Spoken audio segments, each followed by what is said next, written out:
બહેસ વધી રહી હતી કે ત્યાંના જ એક હવાલદાર દોડતો અંદર આવ્યો. તેને શ્વાસ ફૂલી ગયા હતા. સર સર જયંતિભાઈ સ્ટેશનમાં આવી રહ્યા છે. જયંતિભાઈનું નામ સાંભળતા જ રઘુબા અને હરપાલસિંહ બંનેના ચહેરાનો રંગ બદલાઈ ગયો. મિત્રો, ભાગ 2 જોતા પહેલા તમે ભાગ 1 જોવાનું ન ભૂલતા, કારણ કે આગળ શું થયું હતું તે તમને જાણવા મળે. ભાગ 1 આ યુટ્યુબ ચેનલ ઉપર તમને મળી જશે.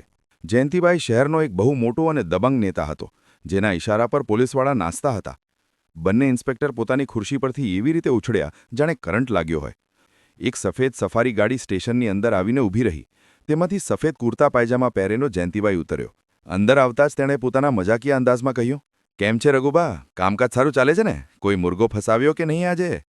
રઘુબા અને હરપાલસિંહ હાથ જોડીને હસવા લાગ્યા. અરે સાહેબ, તમારી કૃપા છે, આવ બેસો. પરંતુ ત્યાંના જયંતિભાઈની નજર ખૂણામાં ઊભેલી ઈશાની પર પડી. ઈશાનીને જોતા જ તેના ચહેરા પરનું હાસ્ય ગાયબ થઈ ગયું. તેના કપાળ પર પરસેવો આવી ગયો અને તેના હોશ ઉડી ગયા. તે જે છોકરીને એક સામાન્ય છોકરી સમજી રહ્યો હતો, તેને ઓળખતા જ તેની સીટીપીટી ગુમ થઈ ગઈ. તે તેજીથી આગળ વધ્યો અને ઈશાનીની સામે જઈને હાથ જોડીને ઊભો રહી ગયો. તેનું માથું નમેલું હતું. નમસ્તે મેડમ, તમે અહીં આ સમયે? મને ફોન કરી લીધો હોત, હું હાજર થઈ જાત. તેના અવાજમાં હકલામણ સાફ હતી. ઇન્સ્પેક્ટર રઘુબા અને એસએચઓ હરપાલસિંહ હેરાન રહી ગયા. તેમની આંખો ફાટેલી રહી ગઈ. આ શું થઈ રહ્યું છે? આ તો પેલી ડોશીની દીકરી છે. જયંતિભાઈ આની સામે હાથ કેમ જોડીને ઊભા છે? જે જયંતિભાઈની સામે આખો જિલ્લો ઝૂકે છે, તે આ સાધારણ દેખાતી છોકરી સામે હાથ જોડીને કેમ ઊભો છે? આ છોકરી છે કોણ? રઘુબાએ ધીમેથી હરપાલસિંહને પૂછ્યું, આ શું થઈ રહ્યું છે? હરપાલસિંહે પણ ગભરામણમાં માથું હલાવી દીધું. આ પહેલાં કે તે કંઈ સમજી શકે, સ્ટેશનની બહાર ગાડીઓના રોકાવાનો અવાજ આવ્યો. એક પછી એક લાલ લાઇટવાળી ગાડીઓ સ્ટેશનની સામે આવીને ઊભી રહી. ગાડીઓમાંથી ડીએસપી, એસડીએમ અને જિલ્લાના કેટલાય મોટા આઈએએસ અને આઈપીએસ અફસરો ઉતર્યા અને તેજીથી સ્ટેશનની અંદર આવ્યા. તે બધા આવીને ચૂપચાપ ઈશાનીની પાછળ લાઇન બનાવીને ઊભા રહી ગયા, જાણે પોતાના સિનિયરને રિપોર્ટ કરી રહ્યા હોય. હવે સ્ટેશનમાં સન્નાટો હતો. ફક્ત પંખાનો અવાજ આવી રહ્યો હતો. રઘુબા જાડેજા અને હરપાલસિંહ રાણા પથ્થરની મૂર્તિ બની ગયા હતા. તેમના ગળા સુકાઈ ગયા હતા. કપાળ પર પરસેવાના ટીપા ચમકી રહ્યા હતા. ત્યારે જ ડીએસપીએ આગળ વધીને ગુસ્સામાં રઘુબા જાડેજા તરફ જોઈને કહ્યું, ઇન્સ્પેક્ટર, સભ્યતાથી ઊભા રહો. તમે જિલ્લાના ડીએમ મેડમ ઈશાનીસિંહની સામે ઊભા છો. DM madam? આ શબ્દ કોઈ બોમ્બની જેમ સ્ટેશનમાં ફાટ્યો. રઘુબા અને હરપાલસિંહના પગ નીચેથી જમીન સરકી ગઈ. તેમને લાગ્યું જાણે કોઈએ તેમના કાનમાં ઓગળેલું સીસું નાખી દીધું હોય. તે ધ્રુજતા ધ્રુજતા ઈશાનીને જોવા લાગ્યા, જેને તે થોડીવાર પહેલાં જામફળવાળીની દીકરી કહીને અપમાનિત કરી રહ્યા હતા. ઈશાનીની આંખોમાં હવે એક સામાન્ય છોકરીની ગભરામણ નહીં, પણ એક ડિસ્ટ્રિક્ટ મેજિસ્ટ્રેટનો રૂઆબ અને ગુસ્સો હતો. તેણે પોતાના ઠંડા અને કડક અવાજમાં કહ્યું, ઇન્સ્પેક્ટર રઘુબા જાડેજા અને એસએચઓ હરપાલસિંહ રાણા, બંનેની આત્મા સીધી કાપી નહીં. You are suspended with immediate effect. તમે તાત્કાલિક અસરથી સસ્પેન્ડ છો. ઈશાનીએ આદેશ આપ્યો. આદિત્ય સાહેબ, આ બંને વિરુદ્ધ વર્દીનો રોફ બતાવવા, એક સામાન્ય નાગરિકને અપમાનિત કરવા અને પોતાની ડ્યુટી ન કરવાના ગુનામાં એફઆઈઆર નોંધો. સાથે જ તેમની વિરુદ્ધ એક વિભાગીય તપાસ પણ બેસાડવામાં આવે. ચાવડા સાહેબે તરત જ પોતાના નીચેના માણસોને ઇશારો કર્યો અને બંને ઇન્સ્પેક્ટરોના બેલ્ટ અને ટોપી ઉતરાવી લેવામાં આવ્યા. ગઈકાલ સુધી જે સિંહ બનીને ફરી રહ્યા હતા, આજે ભીની બિલાડીની જેમ માથું નમાવીને ઊભા હતા. ત્યારે જ નેતા જયંતિભાઈએ હિંમત કરીને કહ્યું, મેડમ નાદાન છે, ભૂલ થઈ જાય છે, માફ કરી દો, હું સમજાવી દઈશ આમને. ઈશાનીએ ફરીને જયંતિભાઈને એવી નજરે જોયો કે તે કાંપી ગયો. નેતાજી, આ નાદાન નથી, સરકારી વર્દીમાં છુપાયેલા ગુંડા છે, અને જ્યાં સુધી સમજાવવાની વાત છે તો હવે તેમને કાયદો સમજાવશે. અને સારું રહેશે કે તમે આ મામલાથી દૂર રહો, નહીંતર તપાસની આંચ તમારા સુધી પણ પહોંચી શકે છે. જયંતિભાઈનો ચહેરો સફેદ પડી ગયો. તે સમજી ગયો કે આ નવી ડીએમ સાથે ટકરાવવું સહેલું નથી. તે ચૂપચાપ માથું નમાવીને ત્યાંથી સરકી ગયો, પરંતુ તેની આંખોમાં એક અજીબ નફરત અને ગુસ્સો હતો જે ઈશાનીએ વાંચી લીધો હતો. બીજી સવારે બધા સમજી રહ્યા હતા કે ડીએમ દીકરીએ માતાને ન્યાય અપાવ્યો. બધું બરાબર લાગતું હતું. પરંતુ ઈશાની એક દિવસ રાત્રે જ્યારે જમી રહી હતી, ત્યારે જ તેના પર્સનલ ફોન પર એક અજાણ્યા નંબરથી કોલ આવ્યો. તેણે ફોન ઉઠાવ્યો. હેલો? બીજી તરફથી કોઈ કંઈ બોલ્યું નહીં. બસ એક ભારે શ્વાસ લેવાનો અવાજ આવ્યો. પછી એક બદલાયેલા મશીની અવાજમાં કોઈ બોલ્યો, ડીએમ સાહેબા, શહેરમાં નવા છો, વધારે ઉડવાની કોશિશ ન કરો. ઇન્સ્પેક્ટર તો બસ મહરા હતા. ખેલ તો હવે શરૂ થશે. ઈશાનીએ કડક અવાજમાં પૂછ્યું, કોણ બોલે છે? તે જ, જેની પૂંછડી પર તે પગ મૂકી દીધો છે, કહીને તે માણસે ફોન કાપી દીધો. ઈશાનીના કપાળ પર ચિંતાની રેખાઓ ઉભરી આવી. તે સમજી ગઈ હતી કે જયંતિભાઈ આટલી સહેલાઈથી હાર માનવાવાળો નથી. આ લડાઈ હજુ પૂરી નહોતી થઈ, પણ હવે વધારે ખતરનાક થવાની હતી. હવે તેને ફક્ત પોતાની માતાની ઇજ્જત જ નહીં, પણ તેમના જીવની પણ ફિકર થવા લાગી હતી. તેણે તરત જ ચાવડા સાહેબને ફોન કર્યો અને પોતાની માતાના ઘરની આસપાસ સાદા ડ્રેસમાં 2 પોલીસવાળાઓને તૈનાત કરવા કહ્યો. તે પોતાની માતાને ડરાવવા નહોતી માંગતી, પરંતુ કોઈ પણ ખતરો પણ વહોરવા નહોતી માંગતી. આગળના થોડા દિવસો શાંતિથી પસાર થયા. ઈશાનીને લાગ્યું કદાચ તેની ચેતવણી કામ કરી ગઈ છે અને જયંતિભાઈ પાછળ હટી ગયો છે, પરંતુ તે તોફાન પહેલાંની શાંતિ હતી. એક સવારે જ્યારે ભાનુબા બજારમાં પોતાની જામફળની ટોકરી લગાવીને બેઠા જ હતા કે અચાનક પોલીસની 3 ગાડીઓ ત્યાં આવીને ઊભી રહી. તેમાંથી એક નવો ઇન્સ્પેક્ટર ઉતર્યો જેને ઈશાની જાણતી નહોતી. તેણે ભાનુબાની ટોકરી તરફ ઇશારો કરતા કહ્યું, અમને માહિતી મળી છે કે આ જામફળની આડમાં નશીલા પદાર્થોની તસ્કરી થઈ રહી છે. તપાસ કરો.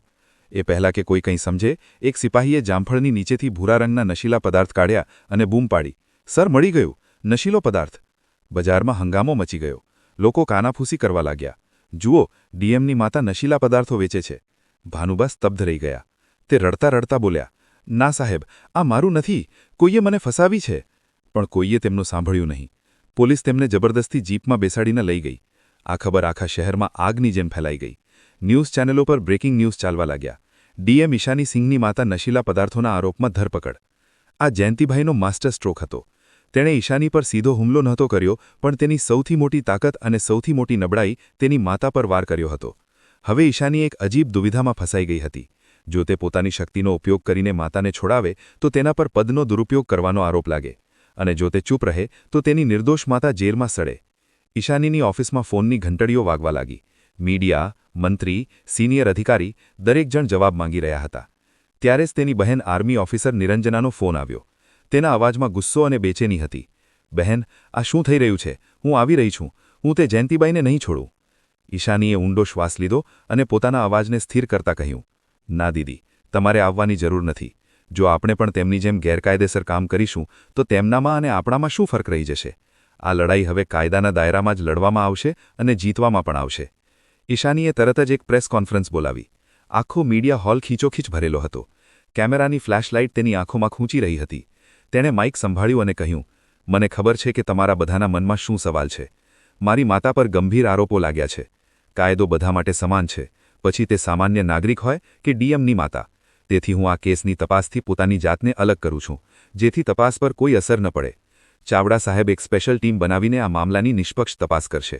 મને ભારતના કાયદા પર પૂરો ભરોસો છે. દૂધનું દૂધ અને પાણીનું પાણી થઈ જશે. ઈશાનીનો આ દાવ જોઈને જયંતિબાઈ પણ હેરાન થઈ ગયો. તેને લાગ્યું કે ઈશાની અકળાઈને કોઈ ખોટું પગલું ભરશે, પરંતુ તેણે તો બહુ સમજદારીથી પોતાની જાતને તપાસથી અલગ કરી લીધી હતી. પરંતુ ઈશાની ફક્ત કાયદાના ભરોસે બેસી નહોતી રહી. તેણે કૃણાલને બોલાવ્યો. તે જ છોકરો જેણે પહેલો વિડીયો બનાવ્યો હતો. ઈશાનીએ કહ્યું, કૃણાલ, મારે તારી મદદ જોઈએ છે. તું બજારમાં રહે છે, ત્યાંની દરેક હરકત પર તારી નજર હોય છે. ખબર લગાવ કે તે દિવસે માતાની ટોકરી પાસે કોણ કોણ આવ્યું હતું. કોઈ અજીબ હરકત, કોઈ નવો ચહેરો, મને દરેક નાની મોટી જાણકારી જોઈએ છે. કૃણાલ પોતાની ડીએમ દીદીની મદદ કરવા માટે તરત તૈયાર થઈ ગયો. તેણે બજારના બીજા દુકાનદારો અને પોતાના મિત્રો પાસેથી પૂછપરછ શરૂ કરી દીધી. 2 દિવસની સખત મહેનત પછી તેને એક સુરાગ મળ્યો. પાસેની એક દુકાન બહાર લાગેલા સીસીટીવી કેમેરાના ફૂટેજમાં એક માણસ ભાનુબાની ટોકરી પાસે કંઈક રાખતો દેખાયો હતો. તેનો ચહેરો સાફ ન હતો, પણ તે જ માણસ હતો જેને લોકોએ સસ્પેન્ડ થયેલા ઇન્સ્પેક્ટર રઘુભા જાડેજા સાથે ઘણીવાર જોયો હતો. પુરાવો મળી ચૂક્યો હતો. આ આખો ખેલ જયંતિભાઈએ પોતાના પ્યાદા સસ્પેન્ડ થયેલા ઇન્સ્પેક્ટરો દ્વારા રચ્યો હતો. હવે વારો ઈશાનીનો હતો. તેણે એસપી સાથે મળીને એક જાળ બિછાવી. તેમણે એવા ખોટા સમાચાર ફેલાવ્યા કે સીસીટીવી ફૂટેજમાં નશીલો પદાર્થ રાખવાવાળાનો ચહેરો સાફ આવી ગયો છે અને પોલીસ તેને પકડવાની જ છે. આ સમાચાર સાંભળતા જ જયંતિભાઈના કેમ્પમાં ખળભળાટ મચી ગયો. તેણે તરકે જ રઘુભા જાડેજાને ફોન કર્યો. તે માણસ પકડાવો ન જોઈએ. તેને કંઈક કરો નહીંતર આપણે બધા પકડાઈ જઈશું. જયંતિભાઈને ખબર નહોતી કે તેનો ફોન પહેલાથી જ પોલીસના સર્વેલન્સ પર હતો. રઘુભા જાડેજા અને હરપાલસિંહ રાણા તે માણસને ઠેકાણે પાડવા માટે જેવા શહેરની બહાર એક સુમસામ જગ્યાએ પહોંચ્યા, ઈશાની અને એસપીએ પોતાની આખી ટીમ સાથે તેમને ઘેરી લીધા. રંગે હાથે પકડાઈ જતાં જ તેમણે જયંતિભાઈ વિરુદ્ધ મોઢું ખોલી દીધું. બીજી સવારે જાણે જયંતિભાઈ પોતાના ઘરે બેસીને ચા પી રહ્યો હતો અને પોતાની જીતની ઉજવણી કરવાનું વિચારી રહ્યો હતો, ત્યારે જ દરવાજા પર જોરદાર ટકોર થઈ. તેણે દરવાજો ખોલ્યો તો સામે ડીએમ ઈશાની સિંહ, એસપી અને ભારે પોલીસ ફોર્સ જોઈને તેના હોશ ઉડી ગયા. તે હકલાતા બોલ્યો, આ શું થઈ રહ્યું છે મેડમ? ઈશાનીએ પોતાની આંખોમાં પોલાદ જેવી કઠોરતા સાથે કહ્યું, ખેલ પૂરો થઈ ગયો નેતાજી. તમારા મહોરા પકડાઈ ગયા છે અને તેમણે તમારા બધા રાજ ખોલી દીધા છે. તમારી પાસે કોઈ પુરાવો નથી. જયંતિભાઈ રાડ્યો, તમે મને હાથ નથી લગાવી શકતા. એસપીએ આગળ વધીને તેના હાથમાં અરેસ્ટ વોરંટ પકડાવતા કહ્યું, આ રહ્યો પુરાવો. અમારી પાસે તમારી ફોન રેકોર્ડિંગ છે જેમાં તમે એક સાક્ષી વિરુદ્ધ અપશબ્દ બોલી રહ્યા હતા અને કાવતરું ઘડી રહ્યા હતા. હવે તમે અમારી સાથે સ્ટેશન ચાલશો. જયંતિભાઈનું રાજકીય સામ્રાજ્ય એક જ પળમાં તૂટી પડ્યું. તેને હથકડી પહેરાવીને પોલીસ જીપમાં લઈ જવામાં આવ્યો. તે જ સાંજે ભાનુબાને સન્માન સાથે મુક્ત કરવામાં આવ્યા. જ્યારે તે જેલમાંથી બહાર આવ્યા ત્યારે ઈશાની તેમને લેવા આવી હતી. માતા દીકરી એકબીજાને ગળે લગાવીને રડી પડ્યા. માતા, હવે તમારે જામફળ વેચવાની જરૂર નથી. બીજી સવારે તે ભાનુબાને પોતાની ગાડીમાં બેસાડીને પોતાની પોસ્ટિંગ પર લઈ ગઈ અને બંને સાથે હસીખુશી રહેવા લાગ્યા. જ્યારે તેની મોટી બહેનને આર્મીમાંથી રજા મળતી ત્યારે તે પણ આવી જતી. ત્રણે સાથે હસીખુશી રહેતા. તો મિત્રો, આ વાર્તા ફક્ત મનોરંજન અને શિક્ષણના હેતુથી બનાવવામાં આવી છે. આમાં બતાવવામાં આવેલા તમામ પાત્રો, ઘટનાઓ અને સંવાદો કાલ્પનિક છે. કોઈપણ વાસ્તવિક વ્યક્તિ, સંસ્થા કે ઘટના સાથે આનો કોઈ સંબંધ નથી. કૃપા કરીને આને ફક્ત વાર્તા તરીકે જુઓ અને તેનો આનંદ લો. અમે કોઈની લાગણીઓને ઠેસ પહોંચાડવા માંગતા નથી. જો તમને આ વાર્તા ગમી હોય તો તેને લાઇક કરો અને વધુમાં વધુ લોકો સુધી શેર કરો. કમેન્ટ કરીને જણાવો કે તમને ઈશાનીનું કયું પગલું સૌથી સારું લાગ્યું અને અમારી ચેનલને સબસ્ક્રાઇબ કરવાનું ભૂલશો નહીં, કારણ કે અમે તમારા માટે આવી જ પ્રેરણાદાયક વાર્તાઓ લાવતા રહીશું. ધન્યવાદ.